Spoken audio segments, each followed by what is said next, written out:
but mostly the children call me Baba CW.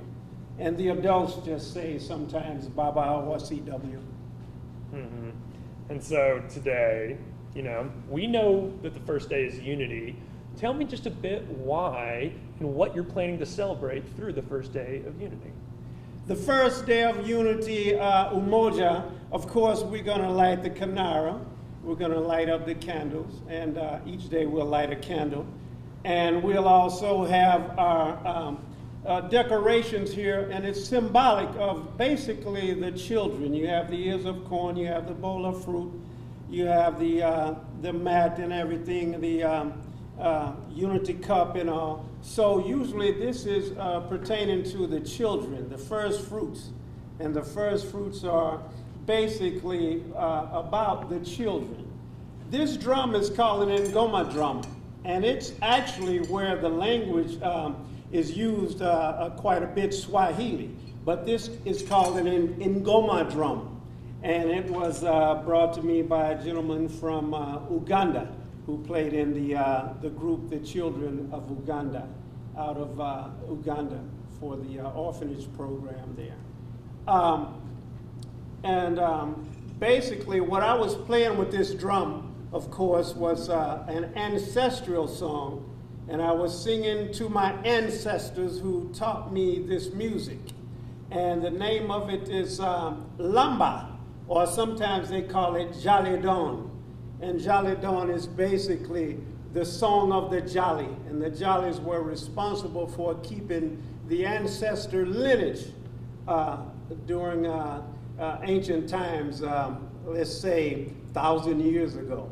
So that's basically what is Jolly Dawn or Lamba. Also, it relates to a time when Mansa Musa, the Mansa of Mali, he went on the longest trip all the way across the Sahara. He went to Mecca. He went on the Hajj. And that was way back, probably 13th century or so. And of course, we know Mansa Musa was one of the most influential Mansas, which is a king of kings, so to speak. But he was very influential in bringing the university at Timbuktu to Mali, which is on the Niger River. And that was one of the first universities, and then also up in Spain, when Mali was basically the government for Southern Europe. And basically there was Salamanca up in that area, and there was Sankore also, which is, we're gonna call that down around Timbuktu. So you have both those universities from way back in the 13th centuries. And so we're going to celebrate 6 more days after this. I'm sorry, my voice cracked. You hear that? What do these days mean to you? And we know some of them. One of them is self-determination. I think another one is faith. Yes, in the words. Faith, yes. Mm-hmm. And so what do they mean to you personally by celebrating these ideas? Personally, this is a mantra that I use in my day-to-day life. Without it, no culture can grow. Regardless of the nomenclature or the name, the vernacular vocabulary that we use, it's the basic building blocks for any culture, for any society in civilization. You have to have unity. You have to have self-determination.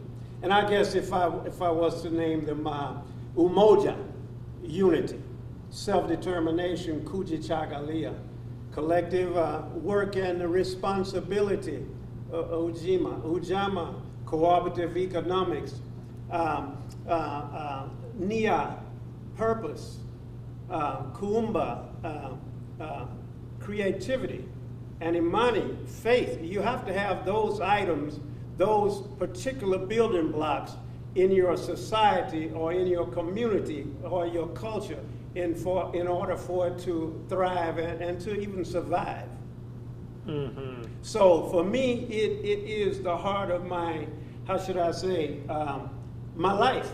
I'm not going to even call it a lifestyle because it's a culture. It's not something that basically I chose to do. It's culture that I was born into. It's a good feeling to see community come together. It's great to see you guys come out and have enough interest in it to actually do a video. So really, we appreciate that. But basically, I think for me to come here and to be able to represent a culture, not just the culture of Africa and African Americans, but world culture, everyone. We can call that a universal culture. So I think it's so important for everybody to come out because this is non-denominational. It's not something where you have to belong to a certain church or a certain ethnic group or anything like that. You come out and you learn from one another. And hopefully we'll get you guys up here singing and playing this drum and stuff also. And that would be a great time. And so what, if you had something to say to the public who don't know anything about Kwanzaa, because Christmas is obviously the highlighted holiday during this time, you know, what do you, if they were to come in and join some of you guys' meetings, what would you want them to learn? I would want people to know that Kwanzaa is first fruits.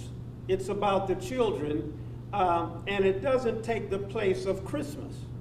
Christmas is an individual celebration, of course, that many people do.